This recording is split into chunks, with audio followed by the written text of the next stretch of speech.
다 같이 묵도하심으로 주일 예배를 시작하도록 합니다.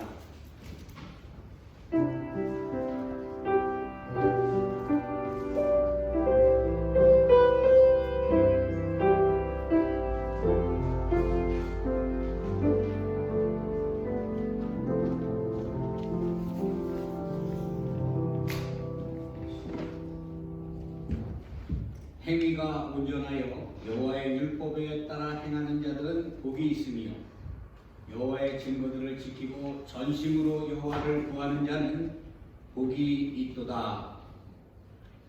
사랑과 은혜가 풍성하신 하나님, 거룩하고 복된 주일에 주의 부르심에 순종하여 주의 전에 주의 백성들이 함께 모여 예배하게 하여 주시니 감사와 찬송을 드립니다. 마음과 뜻과 정성을 다해 예배하게 하시고 성령의 충만한 은혜와 기름 부음의 은총이 넘쳐나게 하여 주시옵소서. 이 예배를 통해 살아계신 하나님의 영광만이 넘쳐나게 하여 주시옵소서. 감사하오며 예수 그리스도의 이름으로 기원하옵나이다. 아멘. 아멘. 우리 다 같이 참회와 사죄의 시간 갖도록 합니다. 지난 한 주 동안에 우리가 살면서 우리 안에 가지고 있던 여러 가지 죄악된 모습이 있다면 하나님께 구하고 치유받고 회복되는 귀하고 복된 역사가 우리 안에 함께하길 원합니다. 우리 다 같이 하나님께 간구하며 하나님의 뜻을 구하는 시간 갖도록 합니다. 우리 다 같이 자리에서 일어나십니다.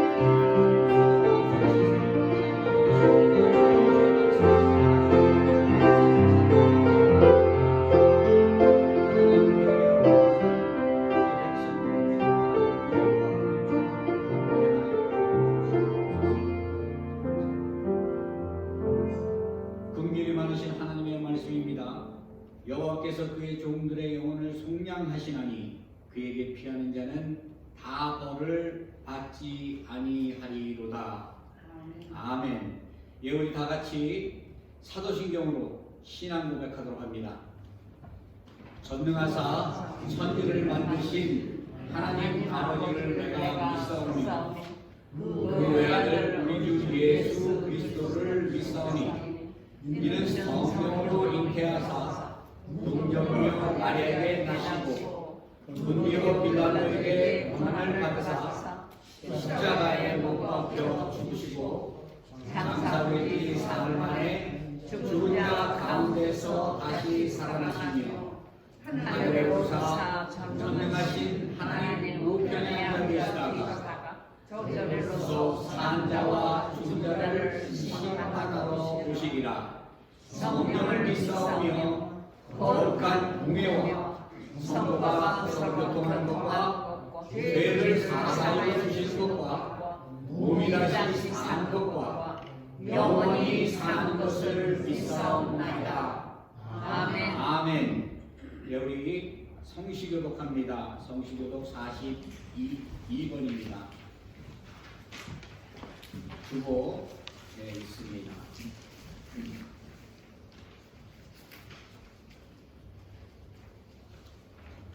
새 노래로 여호와께 찬송하라. 그는 기이한 일을 행하사 그의 오른손과 거룩한 팔로 자기를 위하여 구원을 베푸셨습니다. 여호와께서 그의 구원을 알게 하시며 그의 공의를 공의를 나라의 법정에서 명백히 나타내셨소. 그의 이스라엘의 집에 베푸신 인자와 성실을 기억하셨으므로 땅끝까지 이르는 모든 것이 우리의 하나님의 구원을 보았도다. 온 땅이여 여호와께 즐거이 소리칠지어다. 소리내어 즐겁게 노래하며 찬송을 부르리어다. 수금으로 여호와를 노래하라. 수금으로 여호와를 호각 소리로 왕이신 여호와 앞에 즐겁게 소리칠지어다. 바다와 거기 충만한 것과 세계와 그 중에 더 많은 자는 다 외칠지어다. 여호와 앞에서 큰 물은 악수할지어다. 사나기 함께 즐겁게 노래할지어다. 아멘. 살아계신 하나님의 말씀입니다. 우리 다 같이 자리에 앉으셔서 찬송가 15장입니다.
거룩하신 하나님 감사합니다.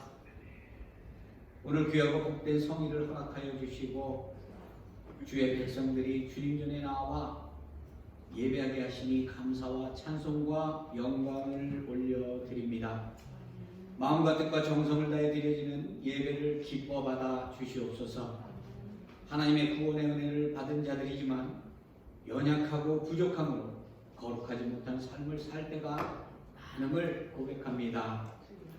성령 충만함과 말씀의 은혜로 채워주셔서 우리를 정결하게 하여 주시고 주의 보혈을 의지하여 하나님께 나아가 새롭게 되는 은혜가 넘쳐나게 하여 주시옵소서.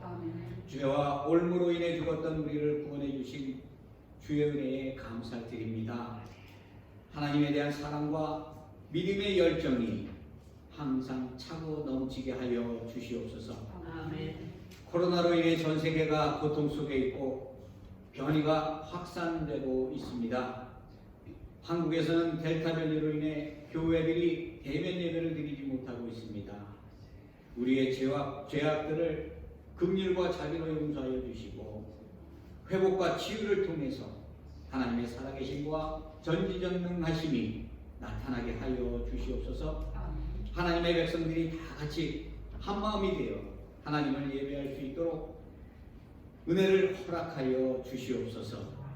하나님의 뜻 안에 세워진 펠리사이드 교회를 축복하여 주시고 주님 주신 사명 잘 감당하는 교회 되게 하여 주시옵소서.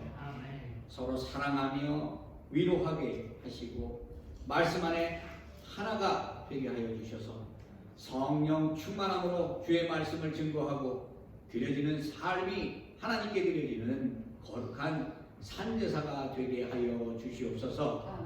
날마다 하나님의 은혜가 넘쳐나게 하시고 주의 사랑을 증거하며 실천하는 교회 되게 하여 주시옵소서. 많은 영혼들이 주의 전에 나와 주의 이름을 높이며 주의 살아계심을 찬양하는 교회 되게 하여 주시옵소서. 부족한 종을 통해 하나님의 거룩하신 말씀이 증거될 때 하나님의 말씀만을 전하게 하시고 하나님의 능력과 은혜가 함께하게 하여 주시옵소서. 하나님을 예배하게 위에 모인 하나님의 백성들을 축복하여 주시고 영육간의 강건함으로 언제나 하나님을 섬기는데 부족함이 없게 하여 주옵소서. 여러 가지 이유와 사정으로 함께하지 못한 성도들에게도 같은 복으로 함께해 주시고 힘과 용기와 소망을 잃지 않게 하여 주시옵소서. 믿음에 믿음을 더하여 하나님을 찬양하고 예배에 나오는 귀한 하나님의 백성들을 기억하셔서 하나님 신령하고 충만한 복으로 함께하여 주옵소서.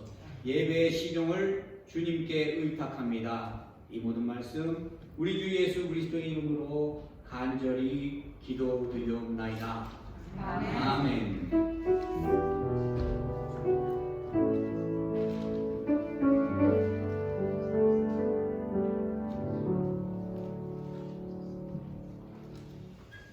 예배를 위해서 하나님께서 우리에게 주신 말씀입니다. 사무엘상 25장 9절에서 17절까지의 말씀입니다. 사무엘상 25장 9절에서 17절까지의 말씀. 구약 성경 451면에 있습니다. 우리와 같이 성경 본문을 교독해서 보도록 합니다. 제가 먼저 읽겠습니다. 다윗의 소년들이 가서 다윗의 이름으로 이 모든 말을 나발에게 말하기를 마침에 나발이 다윗은 누구며 이새의 아들은 누구며 요즘에는 감히 유리에게서 떠나는 자가 내가 어찌 내 떡과 물과 내 양털 깎는 자를 위해 잡은 고기를 가져다가 어디서 왔는지도 알지 못하는 자들에게 주겠느냐 하니라. 이에 다윗의 소년들이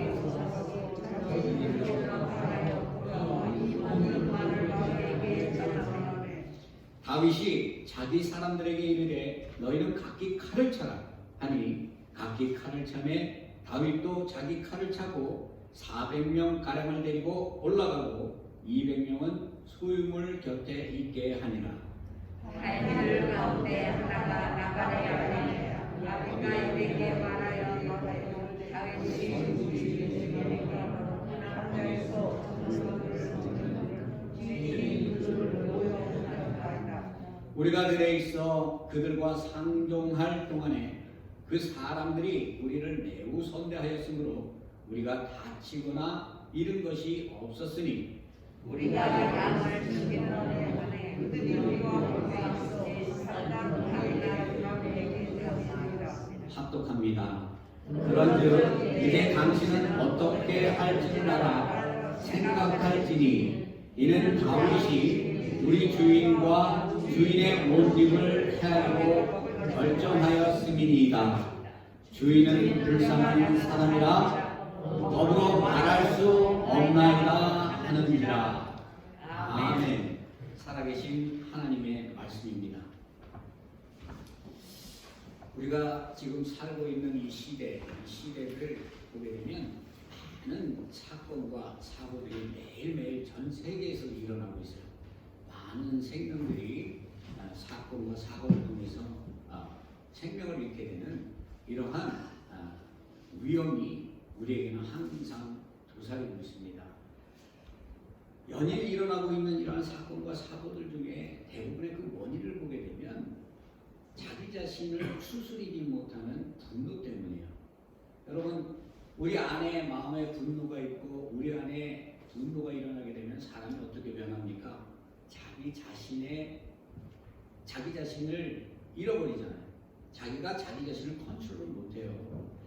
분노로 끝나면 괜찮은데 이 분노가 상대방에게 전달이 되게 되면 많은 사람들이 상처를 받게 되고 이로 인해서 관계가 악화되고 다른 사람들에게 고통을 주는 이러한 일들이 생겨요. 이것이 심해지면 어떻게 됩니까?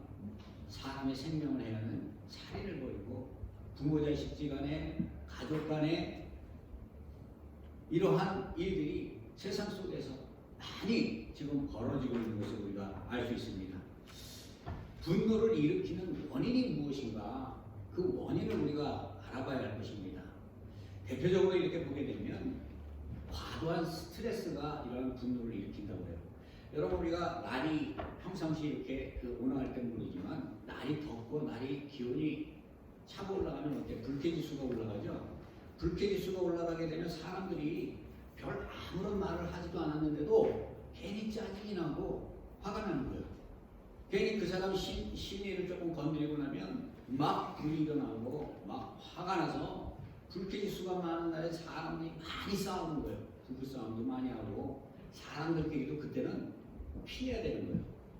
분노가 치밀어 오를 때는 그 분노의 자리를 피하는 것이 상책입니다. 거기서 그냥 같이 얼굴 맞대고 같이 싸운다고 하다 보면 사건과 사고가 일어나는 거예요. 그리고 또 어떨 때 분노가 일어나는가? 그 억눌려 있는, 마음속에 억눌려 있는 화를 풀어내지 못할 때 이런 분노가 나타나는 거예요. 여러분, 우리가 살다 보면 어느 사람이나 화를 가지고 돼 있어요. 그죠? 그런데 이 화를 우리가 나름대로의 방법으로 나한테 가장 맞는 방법을 찾아서 그 화를 풀어야 되는 거예요. 어떤 사람은 노래를 하기도 하고, 어떤 사람은 여행을 가기도 하고, 그렇죠? 어떤 사람은 그림을 그리기도 하고, 어떤 사람은 각자마다 사람들이 자신이 가지고 있는 이 분을 풀어내는 운동을 해서 푼다거나 이러한 여러 가지 방법들이 있단 말이에요. 이와 같이 화가 누적되지 않을 수 있도록 풀어야 되는데 성경은 인내하라고 얘기하잖아요. 그죠? 사람들이 이 인내의 뜻을 제대로 깨닫지 못하고 억눌림을 당하고 괴로움을 당하는데 그것을 참아내려고 자기의 힘으로 참아내려고 하다 보면 이런 사람들이 더 무섭죠. 참다가 터지는 거예요. 시한폭탄처럼. 이런 사람들은 큰 일을 치릅니다. 그렇기 때문에 마음 안의 분을 우리가 주 안에서 인내한다는 것은 하나님의 말씀을 통해서 내가 은혜를 받고 그 말씀이 주는 은혜가 내가 안에 가지고 있는 그 분노를 누릴 수 있는 데까지 올라가는 것을 얘기하는 것이지, 그것을 인간적으로 하나님이 참으라고 했으니까 억지로 내가 참아야 된다. 그거는 잘못된 생각이에요. 은혜 속에서 인내가 나오는 것입니다. 이것을 참다 보면 어느 순간에 사람이 한계가 있잖아요. 그게 터져버리면 사람들과 또 문제를 만들게 되고 싸움이 되고 이렇게 되는 거예요. 그런가 하면은 정신적인 외상 같은 걸 입은 사람들이 있어요. 군대에서 사건 사고로 뇌를 다쳤다거나 운전을 하다가 교통사고로 다쳤다거나 이런 사람들은 외상적인 그러한 어떤 그 충격으로 인해서 뇌가 망가지고 이로 인해서 분노 조절 장애가 걸리고 아무나 보면 막 시비 걸고 아무나 보면 화를 내고 참지 못하고 이러는 사람들이 있어요. 그죠? 그런가 하면 지금 이민 생활에서는 어떤 것들이 우리를 분노하게 합니까? 사회적, 문화적, 정치적 환경이죠. 이민 사회 여기 처음 오게 되면은 언어적인 문제 생기죠. 문화적인 문제 생깁니다. 여기서 아무리 우리가 오래 살고 어떻게 했다 하더라도 여기서 태어난 사람들도 이민 2세들도 아시안이라는 그런 입장으로 지금 얼마나 많은 그 여러 가지 그 사회적으로 문제들이 많이 일어나고 있어요. 그죠? 이러한 환경들, 이러한 모든 것들이 우리 안에 가지고 있는 내심의 화를 돋구게 되고 이게 폭발하게 되면 분노를 일으키게 되는 거예요. 그런데 오늘 본문에 보게 되면 하나님의 사람, 정말 이스라엘의 왕으로 세워지고 누구도 감히 근접할 수 없는 그런 왕권을 가지고 있는 다윗, 이 다윗이 분을 내게 되는 이러한 사건이 발생을 합니다. 오늘 보면 1절에 먼저 보면요. 사무엘이 죽음에 이스라엘 무리가 모여 그를 두고 슬퍼하며 라마 그의 집에서 그를 장사한지라. 다윗이 일어나 바란 광야로 내려간지라 라고 이렇게 말하고 있어요. 성경에서 한 사람의 죽음을 얘기하는 것은 상당히 중요한 포인트를 얘기해 주고 있는 거예요. 한 세대가 바뀔 때마다 사람의 죽고 사는 문제도 있지만 그 한 사람이 죽고 살아남으로 인해서 하나님께서 택한 백성들을 통해서 어떻게 역사하는가 하는 하나님의 그 뜻이 그 사람을 통해서 나타나는 걸 알 수 있어요. 우리가 그 여호수아 1장 1절에 보면 모세가 죽은 후에라고 이렇게 되어 있어요. 그리고 사사기 1장 1절에 보면 여호수아가 죽은 후에라고 되어 있습니다. 여러분 모세가 누구예요? 애굽에 종살이하던 이스라엘 백성들을 하나님의 말씀에 순종해서 그들의 지도자가 되어서 그들을 출애굽시키고 약속의 땅 가나안까지 인도하는 그런 사명을 받은 사람이 모세예요. 그죠? 그 모세가 생명을 다하게 되니까 그 후로 누구를 세웁니까? 여호수아를 세워요. 여호수아를. 그렇기 때문에 그 여호수아 1장 1절에 보면 모세가 죽은 후에 여호수아가 이제 앞으로 등장할 것이라는 것을 말씀해 주기 위해서 이제 세대가 이렇게 여호수아에게 하나님의 영권이 간다는 것을 알려주기 위한 것이에요. 사사기는 뭐라고 그래요? 여호수아가 죽은 후에. 사사기 시대는 어떻습니까? 하나님께서 특정 인물, 한 사사를 세워서 이스라엘 백성들의 그 완고하고 완악한 그 모든 그 잘못된 그러한 죄악들을 그 사사를 통해서 변화를 시켰어요.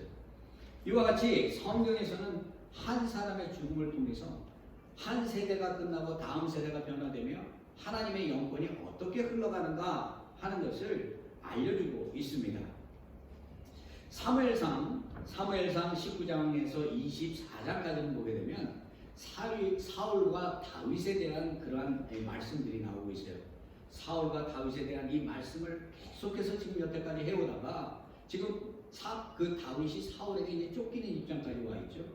이러한 입장에 와 있는데 갑자기 오늘 본문 25장에 보게 되면 사무엘의 죽음에 대해서 말을 합니다. 여러분 사무엘이 어떤 사람이에요? 최고의 선지자입니다. 사울과 다윗에게 기름을 부었던 그런 사람이에요. 사울은 다윗에게 네가 이스라엘의 왕이 될 것이다. 새로운 왕이 될 것이다 라고 이렇게 얘기를 했어요. 힘을 주고 하나님의 말씀을 주고 그 다윗이 소망을 가질 수 있도록 그렇게 인도해 준 사람이에요. 그런데 그 사무엘 멘토가 지금 죽어버린 거예요. 멘토가 죽어버리니까 그렇잖아요. 여호수아가 모세가 죽고 난 다음에 여호수아를 사람들이 세우려 할 때 여호수아가 담대하게 하나님께 나아가야 되는데 두려운 거예요. 모세와 같이 할 수 없다는 거죠. 아무래도 모세가 여태까지 해왔던 이적과 기적과 그 이스라엘 백성들을 인도해왔던 그 과정을 자기가 그것을 대신하기에는 너무나 부족하다고 생각을 한 거예요. 그죠?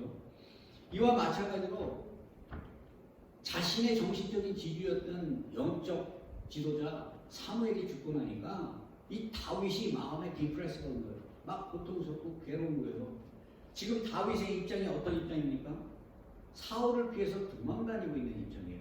도망다니고 있는데 그나마 자신이 의지할 수 있는 하나님의 메시지를 들을 수 있는 사람이 누구예요? 사무엘이었는데 그 사무엘이 죽고 나니까 얼마나 절망적이겠어요. 1절에 뭐라고 얘기를 한다면 그가 바란 광야로 내려가니라 라고 이렇게 얘기하고 있어요. 이 바란 광야, 여러분 광야가 어떤 곳이에요? 사람이 살아갈 수 없는 곳이 광야예요. 광야로 내려갔다. 멀리 이제 사무엘이 죽고 나니까 두려운 거예요. 사울한테 잡게 되면 자신이 믿고 의지할 사람이 없으니까 이게 감당이 안 되는 거죠. 사울을 멀리 떠나 두려워서 그곳을 떠난 것입니다. 얼마나 다윗이 절망적인 상황에 있는가 하는 것을 오늘 본문이 얘기해줘요. 그런데 이 본문에서 사무엘이 죽었다라고 얘기하는 것은 이제 그 사무엘에게 역사하셨던 하나님의 왕권이 그 약속대로 다윗을 통해서 나타날 것이다 하는 것을 말씀해 주는 것입니다. 어린 소년이었던 이 다윗은 어떤 사람입니까?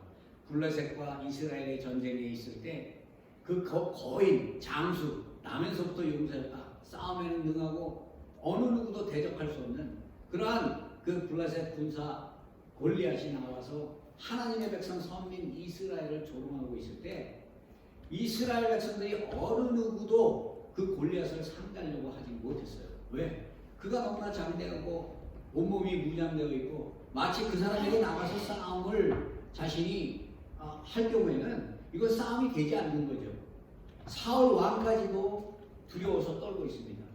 그런데 어린 소년인 다윗이 그곳에 갔어요. 그리고 골리앗이 하나님의 백성을 향해서 야유하고 조롱하고 하나님의 이름을 더럽게 하는 것을 보았습니다.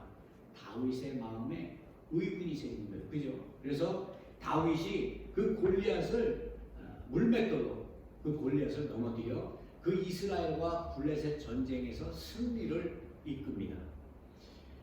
사울 왕이 크게 전쟁에서 승리했기 때문에 돌아오고 있는데 성읍마다 이제 그 승전의 그 소문을 듣고 나니까 얼마나 기쁘겠어요. 사람들이 나와서 그 돌아오는 사울 왕을 환호하는데 뭐라고 환호를 하는가 하면 사울은 천천히요 다윗은 만만이다. 사실 이 전쟁의 영웅이 누구예요? 다윗이에요. 다윗. 그죠? 다윗이 그 골리앗을 죽였기 때문에 이 전쟁에서 승리할 수 있었던 거란 말이에요. 그런데 지금 사울이 돌아오는 와중에 사울이 듣기에 왕인 자신보다 지금 높임을 당하고 있는 사람이 누구예요? 다윗이에요. 다윗. 자신은 천천히인데 다윗은 만만이다. 이 사울이 마음의 두려움을 느낀 겁니다. 그가 어떻게 마음속에 그 말을 마음에 두고 다윗을 항상 지켜보고 있다가 다윗을 죽이기로 결심하는 거예요. 전쟁의 영웅을 어떻게 하는 거예요? 원수로 만들어버리는 거죠. 선을 악으로 갚으려고 이렇게 계획을 한 것입니다. 그 이후로 다윗을 죽이기 위해서 사울왕이 얼마나 많은 일을 했겠어요. 그죠? 그 사울을 핑해서 다윗이 지금 도피 생활을 하는 거예요. 아주 어려운 처지에 놓여 있는 것입니다. 이렇게 광야에서 도망다니는 신세가 되어 있는데 이때 한 사건이 발생을 합니다. 그것이 오늘 본문의 말씀이에요. 본문에 들어가기 전에 2절을 보면 마흔에 한 사람이 있는데 그 생업이 갈멜에 있고 심히 부하여 양이 3,000마리요 염소가 1,000마리라 라고 이렇게 얘기하고 있어요. 사울의 죽음에 이어 한 부자에 대해서 얘기를 하는데 여러분 여기 잘 보세요. 성경에서 보통 한 사람을 소개할 때는요 그 사람의 정체가 되고 인격이 가장 나타나는 이름을 먼저 소개를 합니다. 그런데 오늘 이 2절에 보게 되면 어떤 사람을 소개하기 위해서 그 사람에 대해서 얘기를 하고 있는데 뭐라고 얘기를 하는가 하면 그 사람의 이름을 소개하기 전에 심히 부하여 양이 3,000마리고 염소가 1,000마리. 그러니까 부자 한 사람이 살고 있었다. 부자 한 사람이 있었다라고 이렇게 얘기하는 거예요. 여러분 이것을 보면 우리가 무엇을 할 수 있습니까? 그 사람이 삶이 엉망이라는 거예요. 사람들이 그 사람의 이름을 기억 못하고 그 돈 많은 사람 하나 있었다는 거예요. 제가 이 말씀을 묵상하면서 예전에는 모든 그 한국의 그 상권이 종로에 이렇게 밀집돼 있었죠. 강남은 개발되기 전이고 그때는 한국이 가난했어요. 그나마 돈 좀 있다는 사람들이 그 사랭란에서 살면서 행세를 하고 그랬는데 어느 순간에 이제 학교들이 막 강남으로 가게 되고 그 논밭이고 모래사장인 데가 막 개발되기 시작을 하면서 그쪽에 땅이 엄청나게 그 땅값이 뛰었어요. 졸부들이 많이 생긴 거죠. 돈을 써보지도 못하고 있다가 돈을 그때 뭐 땅값이 그냥 생각할 수 없게 뛰니까 돈벼락을 맞은 거야, 한마디로 얘기하면. 근데 그 사람들이 그 돈을 쓸 줄을 몰라요. 그 돈을 가지고 나라에서 돈을 엄청, 마치 노예가 노예 해방을 해줬는데도 그 노예 근성을 가지고 있듯이 그 돈을 만져보지 못한 그러한 것들이 나오니까 돈을 어떻게 사용할지 쓸 줄 모르는 거예요. 여러분 복권 같은 거 당첨된 사람들 보죠. 그 사람들 하루아침에 큰 부자가 되고 나면 그 사람 인생이 망가지고 그걸로 인해서 감옥을 가고 부부는 다 일어나고 돈 때문이죠. 그죠? 그 돈 쓰고 살겠다고 그냥 하다가 인생이 다 망가져서 나중에는 어떻게 돼요? 결론적으로는 사회에서 부패되고 도태되는 그러한 삶을 살아가는 사람들이 많이 있어요.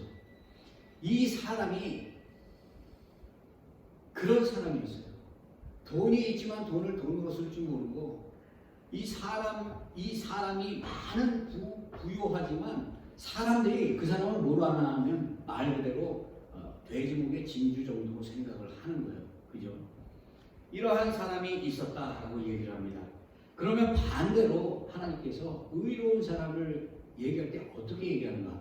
욥기서 1장에 보게 되면 욥에 대해서 이렇게 설명을 하고 있어요. 1장 1절에서 2절에 보면 우수 땅에 욥이라 불리는 사람이 있는데 그 사람은 온전하고 정직하여 하나님을 경외하며 악에서 떠난 자더라 라고 이렇게 얘기해요. 욥은 누군가 하면요, 하나님이 인정하는 당대 의인이에요.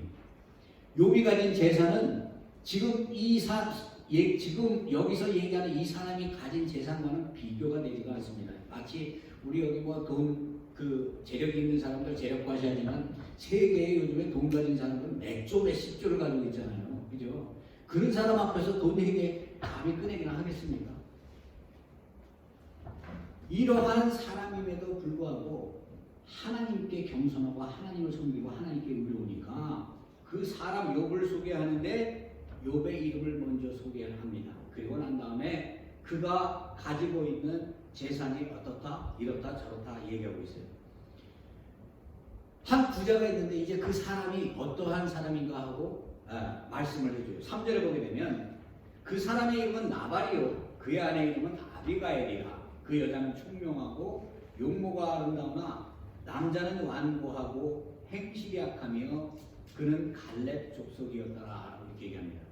저는 이 말씀을 이렇게 보면서 뜨끔했어요. 그러면 제가 뭘 이제 같이 이렇게 가정에서 우기다가 보면 분명히 내 생각이 맞는 것 같아서 주장하다 보면 결론적으로는 아내 말이 맞더라고요. 그게 참 희한한 거예요. 그래서 몇 번을 이렇게 제 주장을 하다가 제 주장이 잘못됐다는, 저는 사실 그 일주일 동안에 거의 한 6일은 성경을 보고 살아요. 세상이랑 이렇게 별로 이렇게 함께 이렇게 살아가는 것을 좀 좋아하지 않습니다. 여태까지 콜링 받고 난 다음에 거의 말씀이랑 싸우고 말씀 보는 거지 사람들 만나서 이름을 내고 무슨 사실 그런 거 별로 좋아하잖아요. 그렇기 때문에 세상 이치에 그렇게 이렇게 살다 보니까 세상 이치에 약해요.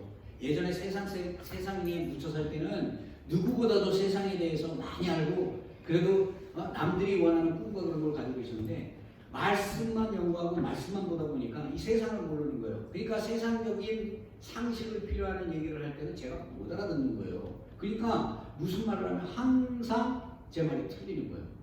근데 여기 보니까 그런 사람이 또 나타나는 거예요. 이름이 나발이다라고 얘기합니다. 이 나발이라는 이 사람의 이름을 보게 되면 이 이름이 뜻이 뭔가 하면 바보스럽다, 시들다, 쇠잔하다, 미련하다라는 뜻을 가지고 있어요. 쉽게 얘기해서 어리석고 미련한 자라는 얘기예요. 성경에서 어리석은 사람을 어떤 사람을 어리석다고 그래요?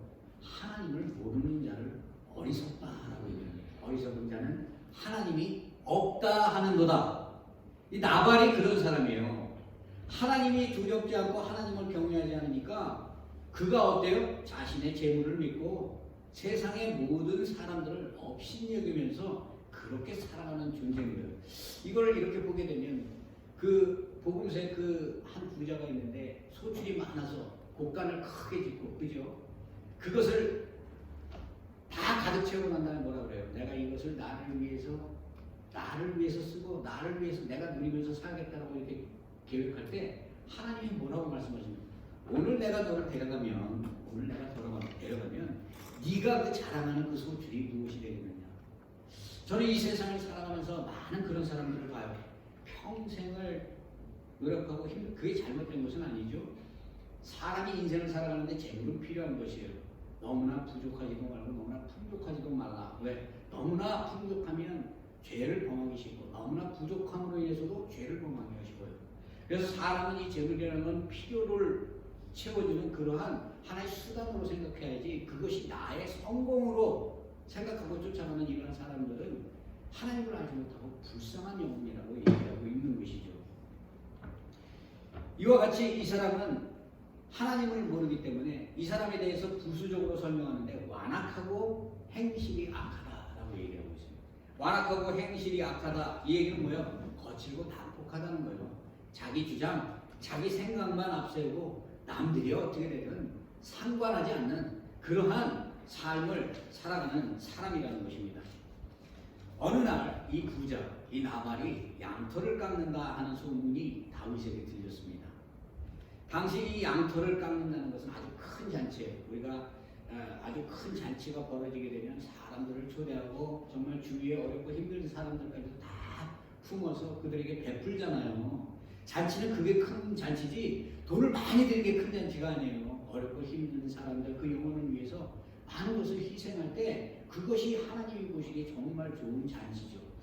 어제 제가 우리 그 딸아이가 펜실바니아에서 그 학교 때문에 그 이사를 하기 때문에 우리 그 가족들 전체가 이제 그 이삿짐을 도와주기 위해서 갔었어요.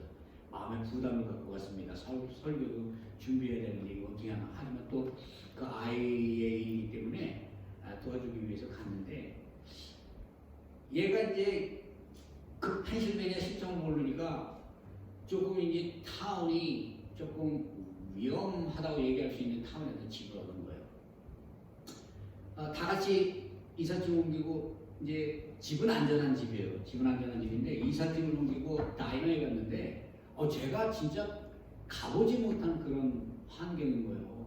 저는 어제 거기 가서 물론 이 뉴저지에도 뭐 저기 그 패러슨이라거나 아니면 뭐 뉴욕 같은 데 가면 정말 어렵고 힘든 사람들이 많이 있는데 거기 있는 사람들 보니까 정말 너무 힘들게 사는 거예요. 제가 보기에. 그런데 다행히 거기가 보니까 그 유니버시티가 하나 있어가지고 거기에 그 학생들이 많더라고요. 그러니까 펜실베니아가 이 뉴저지처럼 이렇게 재물이 많지는 않은 것 같아요. 부유하지 못한 것 같아요. 근데 거기 가서 이렇게 있는데 보니까 상당히 낙후됐고 그 마음속으로 그 뭐라고 그럴까, 이런 데서 어떻게 살아가기 좀 정말 힘들겠다 그런 생각을 했는데, 우리 그 아들이 뭐라고 저한테 얘기를 하냐면, 아빠, 목사는 이런 데 들어와서 목회하는 게 참된 목사야. 저는 그 얘기에 가슴이 찌르는데요. 영혼을 살리는 것도 중요하고 모두 중요하지만 그 아이의 눈에 바라보는 목사는 그 죽어져 있는 영혼, 병들어 있는 영혼, 어찌할지 모르는 그 영혼들을 위해서 평생을 헌신하며 목숨을 바쳐야 되는 게 목회자라는 그 얘기를 듣고, 제가 예전에 고통받을 때 분명히 그렇게 기도했거든요. 난 가난한 사람들한테 갈 거다. 난 심령이 가난하고 고통받고 괴롭고 아픈 사람들한테 갈 거야. 그 사람들이랑 같이 울고 같이 아파하고 같이 괴로워하고 그렇게 살다 죽을 거야. 그런 기도들을 하나님을 만나고 하나님 정말 많이 기도했어요. 근데 하나님은 제가 기도하는 쪽으로 저는 인도하시는 게 아니라 꼭 반대로 인도하세요. 반대로. 주위에 목회를 하는 분들, 선교지에 나가거나 어려운 사람들을 위해서 정말 진심으로 헌신하는 사람들을 볼 때 참된 소명이 무엇인가 하는 것을 많이 느끼게 됩니다. 물론 왕실에서 복음을 전하는 선지자들도 있었고, 그 세워지는 선지자의 그 역량에 따라 그 사람을 하나님께서 그 자리에 보내시고 그러한 일들을 하게 하세요. 하지만 어제 그 우리 아들의 그 얘기를 들을 때 저는 굉장한 마음의 도전을 받았습니다. 그래, 내가 사는데 무엇을 누리겠다고, 내가 진정 바라보고 가야 할 길이 무엇이냐, 내가 먹고 사는 문제냐, 내가 정말 하나님이 쓰시겠다 하는 곳에 피를 흘리고 고통하고 괴로워하는 그 심령들에게 내가 살아있는 말씀을 전하고 그 복음을 전해주는 것이 나의 사명이냐. 마음속에 많이 회개하고 많이 정말 하나님께 기도했습니다. 이 나발이 양털을 꺾는데 다윗이 이제 그 소문을 들은 거예요. 다윗이 군사들을 거느리고 그 나발이 워낙 부자기 때문에 양무리가 무리가 많잖아요. 그것을 그 지역에서 많은 그 약탈자들이 나타나서 그것을 가져가고 그 나발의 재산에 피해를 주려고 할 때 다윗은 의로운 자잖아요. 하나님을 섬기는 자니까 그것을 못하게 한 거예요. 다윗이 데리고 있는 600명의 군사는 지금 완전히 훈련된 군사거든요. 나발이 가지고 있는 그 정도의 그 목자들 다 죽여버리고 그 물건 빼앗는 것은요. 다윗이 마음만 먹으면 할 수 있는 거예요. 다윗이 마음만 먹으면 자신이 데리고 있는 사람들을 배부르게 먹이고 자신들이 할 수 있는 그 모든 것, 직접 원하는 것 다 뺏어서 할 수 있는 그러한 입장이에요. 그런데 다윗은 그렇게 하지 않았습니다. 오히려 겸손하게 나발에게 자신들이 데리고 있는 자신이 데리고 있는 그 소년들 10명을 보내서 겸손하게 아주 험불하게 나아가서 양해를 구하고 겸손하게 부탁을 했어요. 우리에게 필요한 양식을 좀 달라는 얘기죠. 여러분, 다윗이 이러한 지금 부탁을 하는 것이 절대 잘못된 것이 아닙니다. 다윗은 그 사람의 재산을 지켜주는 역할을 했단 말이에요. 그리고 특히 양털을 깎는 날에는 어렵고 힘든 나그네까지 먹이는 게 그 시대의 관습인데 다윗이 자신이 거느리고 있는 그 사람들을 위해서 음식을 요구하는 건 너무나 당연하잖아요. 그런데 이 나발이 뭐라고 얘기를 합니까? 다윗의 요청을 단번에 거절해요. 어떻게 거절합니까? 10절과 12절에 보게 되면 나발이 다윗의 사원들에게 대답하여 이르되 다윗은 누구며 이새의 아들은 누구냐? 요즘에 각기 주인에게서 억지로 떠나는 종들이 많더라. 내가 어찌 내 떡과 물과 내 양털 깎는 자를 위하여 잡은 고기를 가져다가 어디서 왔는지 알지도 못하는 자들에게 주겠느냐 한지라. 여러분, 이 얘기를 만약에 내가 듣는다고 생각해 보세요. 모독이에요. 모욕입니다. 이거는 단순하게 그 사람의 부탁을 거절하는 정도가 아니라 인간 쓰레기로 취급을 하는 거예요. 인간 쓰레기로. 그가 먼저 얘기하는 게 무엇이에요? 다윗이 누구며 이새의 아들이 누구냐라고 얘기를 합니다. 이새의 아들이라는 것을 알고 있어요. 그죠? 그리고 두 번째, 요즘에 각기 주인에게서 억지로 떠나는 자들이 많더라라고 이렇게 얘기하고 있어요. 이 얘기가 뭔가 하면 다윗이 지금 사울을 피해서 도망다니고 있다는 것을 이 나발이 알고 있는 거예요. 근데 나발이 이렇게 얘기할 수 있는 이유가 뭔가 하면 그 마온이라는 지방이 쉽게 얘기해서 사울을 추종하는 사람들이 살고 있는 거예요. 그러니까 다윗은 어때요? 그 사람들, 우리 여기 선거 같은 거 일어나면 민주당, 공화당 이렇게 하게 되면 공화당인 사람은 공화당을 지지하고 민주당인 사람은 민주당의 의견을 지지하잖아요. 이것과 마찬가지로 사울을 쫓는 그러한 성향이 있는 동네이기 때문에 다윗이 거기 가서 이렇게 얘기했더니 이렇게 아주 처절하게 그 사람의 인격을 무시하고 자존심을 짓밟아버리는 이러한 말을 한 것입니다. 여러분, 다윗이 누굽니까? 다윗이 이스라엘의 왕이 될 사람이에요. 하나님이 그와 함께 하십니다. 지금 사울이 다윗이 왕이 될까봐 두려워서 다윗을 죽이려고 이렇게 쫓아가고 있는데 감히 일개의 조금의 재물을 가지고 있는 그러한 권세를 누리는 자가 그 다윗을 알아보지 못하면 뭐라고 얘기하는 거예요? 가증스럽다, 가짠다 이렇게 얘기하는 거예요. 이 얘기는 뭡니까? 자신을 모르고, 쉽게 얘기해서 자신을 모르고 자신의 주제를 모르고 그 주어진 그 환경에 현혹되어서 세상을 깨닫지 못하는, 결론은 어떻게 돼요? 죽임을 당하잖아요. 죽임을 당하는, 교만은 패망의 성공이고 죽임을 당하는 거예요. 자기가 하나님보다 더 소중하게 여기는 그것 때문에 죽임을 당하는 것입니다. 그것 붙들고 가려고 평생 살다가 죽을 때 내가 가져갈 수 있는 것이 무엇인가를 넘어갈 때 깨닫는 거예요. 그래서 죽음의 경험을 한 사람들은 자신이 가지고 누리는 그 모든 것을 분토처럼 여길 수 있는 거예요. 왜? 하나님의 살아계심과 천국이 있다는 걸 믿기 때문에. 바울이 그렇게 매를 맞고 돌을 맞고 죽음을 당할 것 같은데 하나님의 복음을 생명을 걸고 전하는 이유가 무엇이요? 하나님의 역사를 믿기 때문이에요. 하나님의 살아계심을 믿기 때문인 것입니다. 이와 같이 나발이 다윗을 완전하게 무시했어요. 그러니까 다윗이 뭐라고 얘기를 합니까? 13절에 보게 되면 너희는 칼을 차라 하니 각기 칼을 차매 다윗도 자기 칼을 차고 라고 이렇게 얘기해요. 지금 칼을 찬다. 이 얘기는 뭐예요? 다 죽이겠다는 거예요. 다 죽이겠다는 거예요. 여러분 다윗이 누구예요? 하나님께 속한 사람이고 사울이 다윗을 쫓을 때 사울이 하나님께 기름 부음을 받았다는 그 이유 하나로 죽일 수 있었지만 사울을 살렸어요. 사울을 죽이면 내가 살 수 있는 거예요. 그럼에도 불구하고 사울을 살렸단 말이죠. 그런데 이게 나발이라는 알지도 못하는 그러한 사람이 한 한마디를 가지고 다윗이 울분을 토하고 있습니다. 여러분 분노하고 있어요. 다윗의 신앙에 흔들림이 온 것이죠. 다윗이 영적으로 문제가 온 것이에요. 그러니까 골리앗과 싸울 때 물맷돌을 들고 가서 정말 그 장수를 한 마리 쓰러뜨렸음에도 불구하고 지금 뭐예요? 칼을 차려는 거예요. 칼을 의지하고 가서 다 그 사람들을 상해를 하겠다라고 얘기하는 거죠. 세상의 살인사건, 많은 상해 사건들 이런 것들은요. 우리 안에 가지고 있는 분노를 조절하지 못할 때 나옵니다.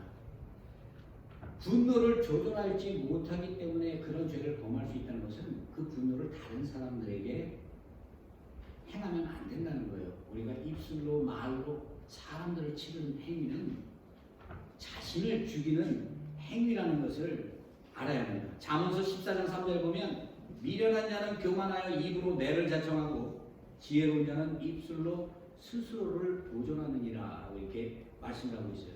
잠언서 18장 21절에는 죽고 사는 것이 혀의 권세에 달렸나니 혀쓰기를 좋아하는 자는 그 열매를 먹으리라 라고 하나님께서 분명히 말씀하고 있어요. 말이 많은 사람일수록 시련이 많은 거죠. 말이 많은 사람일수록 자기 생각대로 확 떠들다 보면 다른 사람은 의중이 없고 다른 사람을 괴롭게 하고 다른 사람을 고통스럽게 하는 거예요. 그 사람들은 심장에 비수를 꽂는 거예요. 근데 그 사람들은 그게 생활이기 때문에 그렇게 얘기하고 떠나버리고 몰라요. 이런 사람들을 다윗이 굳이 상대할 이유가 있습니까? 하나님께 기도하면 하나님이 그 모든 원수를 갚아주시는 것이죠. 이렇게 하나님을 믿고 의지하고 나아가야 할 그러한 다윗이 지금 친히 자신이 그 원수를 갚고자 이렇게 하는 이 모습, 얼마나 하나님이 보시기에 잘못된 모습이겠어요. 그런데 오늘 중요한 것이 있습니다. 다윗은 비록 마음의 분을 참지 못해서 많은 사람을 죽이고자, 예수님은 마음의 분을 품고 사람을 죽이고자 한 것은 살인한 것이라고 말씀하셨어요. 많은 사람을 죽이겠다는 그런 마음을 가지고 그 사람들에게 칼을 차고 나아가고 있는 이런 다윗의 모습은 살인한 자와 똑같은 것이에요. 그죠? 그런데 그럼에도 불구하고 그러한 죄악 속에 있음에도 불구하고 하나님께서 기름 부었기 때문에 그 다윗을 끝까지 붙드셔서 다윗이 그러한 악한 범죄를 저지르지 않을 수 있도록 만드는데 누구를 통해서 만들어요? 나발의 아내 아비가일을 통해서 이러한 역사를 만듭니다. 아비가일은 여기 보면 현명하고 총명한 여자다. 그리고 현명하고 총명하다는 얘기는 세상적인 지혜로 가득 채워져 있다는 것이 아니라요. 하나님을 안다는 거예요. 하나님을. 이 아비가일이 다윗에게 나와서 다윗이 온다는 얘기를 듣고 다윗에게 나아가서 이 아비가일이 뭐라고 얘기하는가 하면 25절에 내 주는 이 불쌍한 사람 나비가일을 개의치 마옵소서. 그의 이름이 그에게 적당하니 그의 이름은 나발이라 그는 미련한 자이다 라고 이렇게 말씀을 하고 있어요. 지금 아비가일이 자신의 그 남편을 뭐라고 얘기합니까? 그 종들까지도 정말 미련하고 악을 행하는 자 이러한 사람인데 굳이 다윗이 이러한 악을 행해야 할 이유가 없다는 것이죠. 그죠? 이 오늘 본문 그 26절에 보게 되면요. 내 주 여호와여 살아계심을 두고 맹세하노니 내 주도 살아계시니 계시거니와 내 주의 손으로 피를 흘려 친히 보복하시는 일을 여호와께서 막으셨으니, 지금 아비가일이 누구를 의지해요? 여호와께서 막으셨다고 이렇게 얘기를 하고 있어요. 아비가일은 하나님의 인도하심을 통해서 다윗이 범죄하는 것을 막은 거예요. 우리가 죄악 속에 살아갑니다. 세상 속에 살아가다 보면 내가 감당할 수 없는 그런 상황들이 있고, 사람들한테 모함을 당하기도 하고, 내가 죄악을 범할 수도 있어요. 하지만 우리가 하나님께 나와서 예배하고 하나님을 우리의 입술로 찬양하고 간구할 때, 하나님께서는 우리를 버리지 않으시고 우리를 끝까지 붙드시고 보호하시고, 우리 안에 가지고 있는 여러 가지 화와 분과 죄악들이 있지만 그것을 붙드시고 하나님의 사랑으로 끝까지 붙드시고 사용하실 줄을 믿으시기 바랍니다.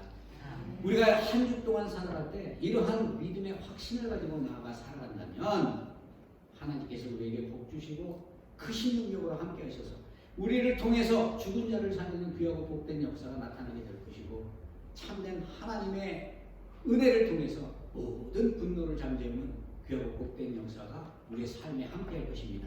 이러한 축복이 저와 여러분의 삶에 언제나 함께 하기를 주의 이름으로 축원드립니다. 기도하겠습니다. 할렐루야. 하나님 아버지 감사합니다. 오늘 또한 이렇게 주님 전에 저희들 부르셔서 부족하고 죄 많은 저희들 하나님의 말씀의 은혜로 살아가게 하시니 감사합니다. 하나님 우리에게 복을 주시고 은혜를 주시고 힘과 용기를 주셔서 우리가 우리의 생각대로 살아가는 것이 아니라 온전히 하나님께 모든 걸 맡기고 하나님의 풍족한 은혜를 누리며 살아가는 우리 사랑하는 펠리사이드 교회 성도들 될 수 있도록 복의 복을 더하여 주옵소서. 감사하오며 예수 그리스도의 이름으로 간절히 기도드리옵나이다. 아멘. 예, 우리 다 같이 봉헌합니다.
언제나 우리와 함께 하시고 동행해 주시며 우리의 삶을 주관하시는 하나님, 지난 한 주 동안에도 하나님의 크신 은혜로 우리의 삶을 주관하여 주셔서 우리가 건강한 모습으로 하나님의 이름을 부르고 하나님을 찬양합니다. 하나님 베풀어 주신 은혜에 감사하는 마음으로 각종 모양의 헌금을 주님께 드립니다. 이 예물이 온전히 하나님의 나라와 영광을 위해서 사용되게 하시고 바친 손길 그 마음을 기억하시사 하나님 간절히 지금 여러 가지 각자의 입장에서 상황에서 간절히 하나님의 이름을 부르는 그러한 성도들이 있습니다. 하나님 기억해 주시고 그들이 육신적인 문제가 있다면 그 문제를 해결해 주시고 영적인 문제가 있다면 영적인 문제를 해결해 주시고 삶의 어려움이 있다면 그 모든 것에 하나님의 크신 은혜로 채워 주시옵소서. 자자손손 하나님의 축복을 누리는 축복과 은혜가 함께하게 하여 주옵소서. 하나님 아버지께서 이 모든 것을 넘치도록 채워주실 것을 믿사오니 이 모든 말씀 우리 주 예수 그리스도의 이름으로 간절히 기도드리옵나이다. 아멘. 네, 잘 해주실 거예요.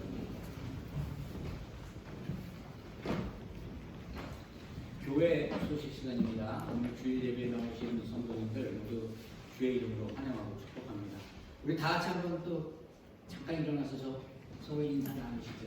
우리 그냥 살아가는 우리 팰리사이드 교회 성도님들 건강하시고 주 안에서 항상 하나님 보여주시는 은혜가 기쁨이 넘쳐나기를 원합니다. 예, 주일 예배에 나오신 여러분 주의 이름으로 환영하고 축복합니다. 오늘은 성령 강림부 제9주째 되는 해입니다. 다른 내용들은 동일하고요. 우리 그 교회 물품 관리를 위해서 우리 송옥수 권사님 그리고 이정수 권사님 두 분이 수고해 주실 거예요. 많은 기도 부탁드리고요. 이 모든 일이 주 안에서 아름답게 잘 해결될 수 있도록 여러분 기도해 주시기 바랍니다. 오늘은 우리 친교 가능합니다. 예, 저기 그 친교실 그 바닥이 그 안쪽에 쓸 수 있는 거를 다 준비했어요. 예, 그래서 한 분도 빠지지 말고 나가실 때 친교 간단하게 하고 가시기 바랍니다. 우리 다 같이 자리에 일어나셔서 찬송가 342장 찬송하시고 축도함으로 오늘 예배를 마치도록 하겠습니다.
주를 믿고 늘 승리하라.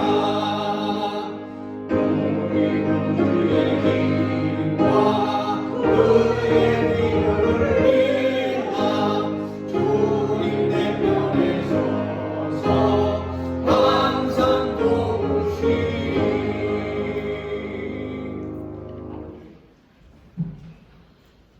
이제는 우리 주 예수 그리스도의 은혜와 하나님 아버지의 사랑하심과 성령님의 역사교통 충만 인도하심이